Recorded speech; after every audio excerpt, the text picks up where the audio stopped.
आज हम MSCB, ELCB और आरसीसीबी के बीच के अंतर को जानेंगे जो आपके घर के एमसीबी बॉक्स में लगे होते हैं।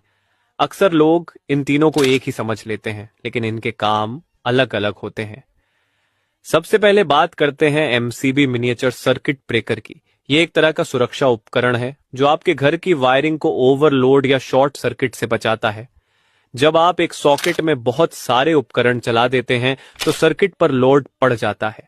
ऐसे में एमसीबी अपने आप बंद हो जाता है। लेकिन जब फेज और न्यूट्रल आपस में जुड़ जाते हैं तो शॉर्ट सर्किट हो जाता है। इस स्थिति में भी एमसीबी तुरंत सर्किट को तोड़ देता है, जिससे आग लगने का खतरा टल जाता है। अब बात करें ईएलसीबी यानी अर्थ लीकेज सर्किट ब्रेकर की, तो इसका मेन काम है अर्थ फॉल्ट को पहचानना।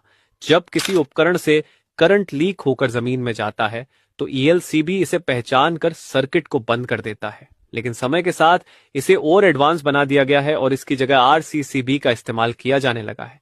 अब बात करते हैं आरसीसीबी यानी रेसिडुअल करंट सर्किट ब्रेकर। ये आज के समय में हाउस वायरिंग में सबसे प्रचलित उपकरण है।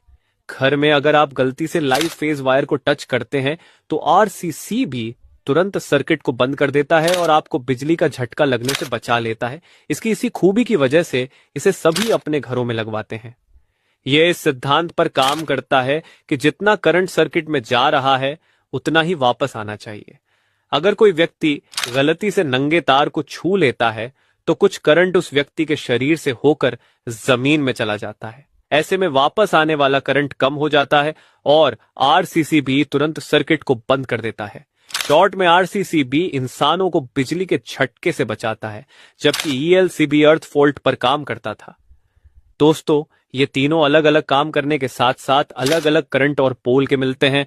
अगर आप अपने घर में इनको इंस्टॉल करवाना चाहते हैं तो एक अनुभवी और जानकार इलेक्ट्रिशियन को जरूर बुलाएं।